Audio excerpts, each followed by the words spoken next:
ہم سب جانتے ہیں کہ اس دنیا میں مرد اور عورت کی جنس کے علاوہ ایک تیسری جنس بھی پائی جاتی ہے، جسے اردو میں خواجہ سرا، ہجڑا، خسرا، زنخا، جبکہ عربی میں مخنث کہا جاتا ہے۔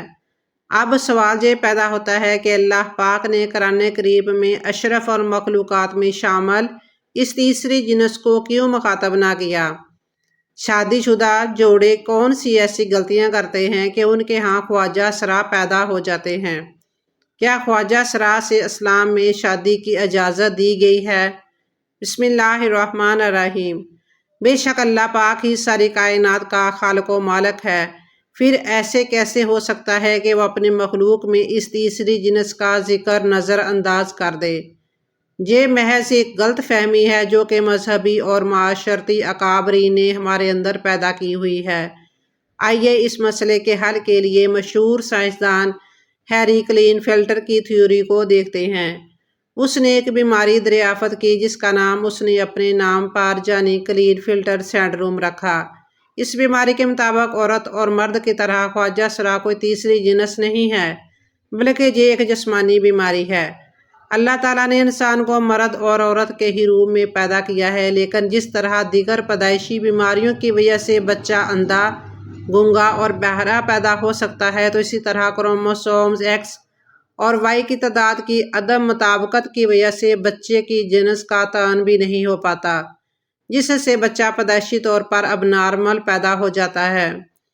ہر انسان میں 23 کروموسومز کے جوڑے پائے جاتے ہیں اور ہر جوڑا 2 کروموٹین پر مشتمل ہوتا ہے۔ اس طرح مجموعی طور پر ایک انسان میں 46 کروموٹین پائے جاتے ہیں۔ بعض اوقات کروموسومز کی تبدیلی کے وقت مردوں میں ایک زائد کروموٹین ایکس پیدا ہوتا ہے۔ اس طرح مردوں میں 46 کی بجائے 47 کروموٹین بن جاتے ہیں۔ سائنسدانوں کے مطابق ہر 500 میں سے ایک مرد یہ 47واں کروموٹین پیدا کرتا ہے، اور بچے کی پیدائش کے وقت اگر یہی 47واں کروموٹین جو کہ باپ کی طرف سے ایکس ایکس یا ایکس وائی کی شکل میں ماں کے کروموٹین ایکس سے جوڑا بنا لے تو بچہ پیدائشی طور پر ٹرانسجنڈر پیدا ہوتا ہے۔ جہاں یہ بات واضح کر دے کہ ماں کی طرف سے ہر صورت میں ایک ہی کروموٹین ایکس آتا ہے، جبکہ باپ کی طرف سے ایکس اور وائی دونوں میں سے کسی ایک نے آنا ہوتا ہے۔ لیکن اگر بدقسمتی سے باپ کی طرف سے ماں کو ان دونوں ایکس اور وائی کو کروموٹین مل جائیں تو پھر وہ ماں کے ایکس کے ساتھ مل کر ایک ایسا بچہ پیدا کرتے ہیں کہ جس کی ساری زندگی سزا بچے اور ماں کو دی جاتی ہے، جبکہ یہ تحفہ تو باپ کا ہوتا ہے۔ لیکن اسلامی نقطۂ نظر سے امام ابو الفرات طرطوسی کتاب تحریم الفواحش میں حضرت ابن عباس رضی اللہ تعالیٰ عنہ سے ایک روایت نقل کرتے ہیں کہ حضرت ابن عباس نے فرمایا کہ ہجڑے جنات کی اولاد ہیں۔ کسی نے حضرت ابن عباس سے دریافت کیا کہ یہ کیسے ہو سکتا ہے، تو آپ نے فرمایا کہ اللہ اور اس کے رسول صلی اللہ علیہ وآلہ وسلم نے آدمی کو حالت حیض میں بیوی سے مباشرت کرنے سے منع کیا۔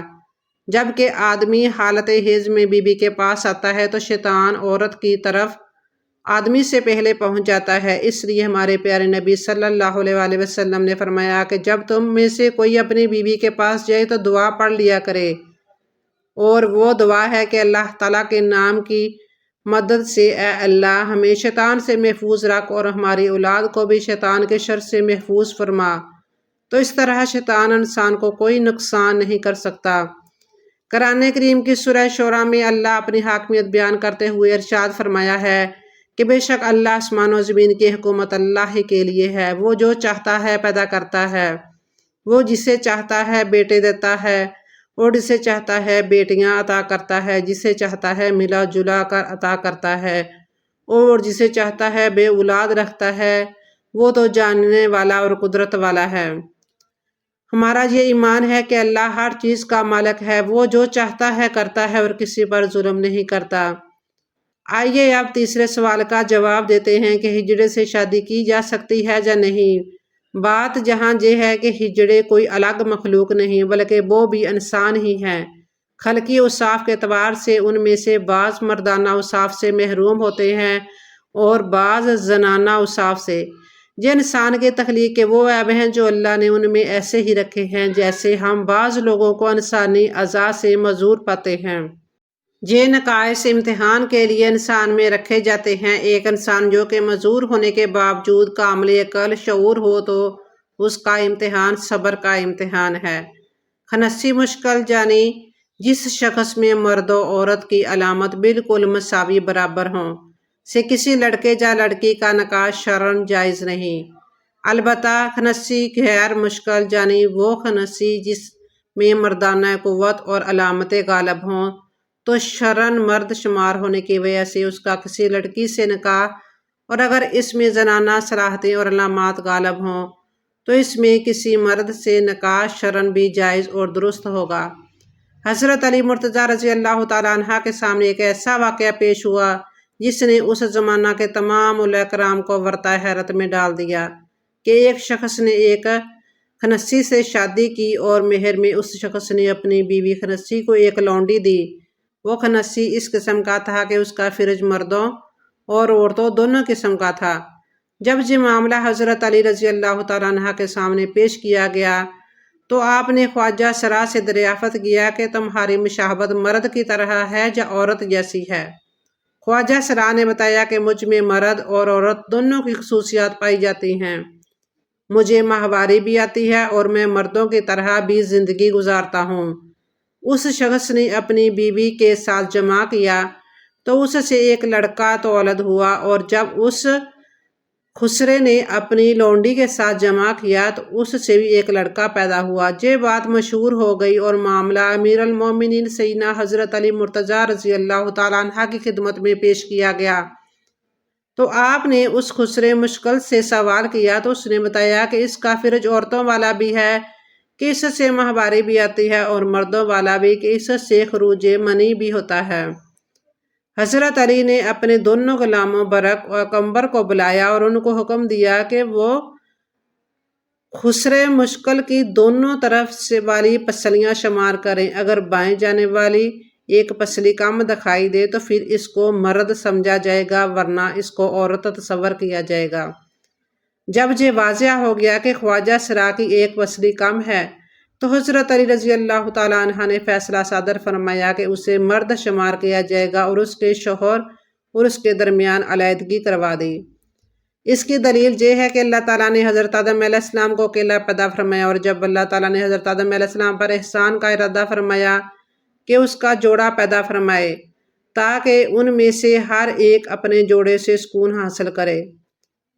جب حضرت آدم علیہ السلام سو گئے تو اللہ تعالیٰ نے ان کی بائیں جانب سے حضرت اماں حوا کو پیدا فرمایا۔ جب بیدار ہوئے تو ان کی بائیں جانب ایک حسین و جمیل عورت بیٹھی ہوئی تھی، تو اس لیے مرد کی بائیں جانب کی پسلی عورت سے کم ہوتی ہے اور عورتوں کی دونوں جانب کی پسلیاں برابر ہوتی ہیں۔ کل پسلیوں کی تعداد 24 ہے، 12 دائیں جانب اور 12 بائیں جانب ہوتی ہیں، جبکہ مرد کی دائیں جانب 12 اور بائیں جانب 11 ہوتی ہیں، تو مرد کی کل پسلیاں 24 کی بجائے 23 ہوتی ہیں۔ اس طرح خواجہ سرا کی وراثت کا بھی مسئلہ ہے۔ اگر تو وہ مرد کے مشابہ ہے تو مرد کا حصہ پائے گا، اور اگر عورت کے مشابہ ہے تو عورت کا حصہ پائے گا۔ افسوس کہ ہمارا معاشرہ جو کہ اسلامی معاشرہ کہلاتا ہے، اس میں انہیں عزت و احترام حاصل نہیں جو کہ مرد و زن کو حاصل ہے۔ اسلام میں قدرتی طور پر پیدا ہونے والے ہجڑے بچوں کے لیے وراثت میں حصہ رکھا گیا ہے۔ اس معاملے میں سب سے پہلے والدین کو شعور دینا چاہیے کہ اگر کوئی ایسا بچہ پیدا ہوتا ہے تو اس صورت میں اسے گھر سے نکالنے کی بجائے معذور سمجھ کر معاشرے کا کارآمد شہری بنانا چاہیے۔ اس سلسلے میں دوسری اور بڑی ذمہ داری حکومت وقت پر عائد ہوتی ہے کہ ان پر جو کام کاج کے دروازے بند ہوتے ہیں، جن کی وجہ سے یہ سڑکوں پر بھیک مانگنے تک مجبور ہو جاتے ہیں، وہ ختم کی جائے۔ اس سلسلے میں قانون تو موجود ہے لیکن عمل کوئی نہیں کرتا۔ بہرحال آج کی ہماری اس ویڈیو اس سلسلے میں ایک کاوش تھی کہ ان لوگوں کو وہ حقوق دلوائے جائیں جو کہ باقی تمام شہریوں کو حاصل ہیں۔ میری آپ سب سے درخواست ہے کہ خواجہ سرا کو تحقیر کی نظر سے دیکھنے کی بجائے ان کو بھی عزت اور احترام دیا کریں جیسا کہ معاشرے کے دوسرے تمام افراد کو حاصل ہے۔